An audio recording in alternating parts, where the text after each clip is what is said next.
Azken boladan, hitzetik hortzera entzuten da literatur munduan autofikzioa kontzeptua.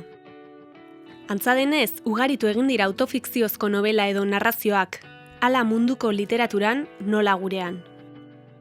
Hala baina, baldakigu benetan zer den autofikzioa. Ze ezaugarri bildu behar ditu testu batek autofikziozkotzat hartzeko? Dago definizio zehatzik ematerik. Autofikzioa da, hola labur esan da eta umore puntu batekin, egileak bere burua novelaren barruan sartzen duenean, beste pertsonaia bat bezala, baina egia esan beharrean, gezurra esaten duenean. Autofikzioa izango litzateke nik uste dut autobiografiaren eta fikzio hutsaren arteko bide bat, ez? Pixka bat irakurlea izten duena kilinkan eta jakingurean. Zer egiten du novelagile batek autofikzioa egiten duenean? Egiten dena da, zu egilea zara eta sartzen zara novelan beste fikziozko pertsonaia bat bazina bezala.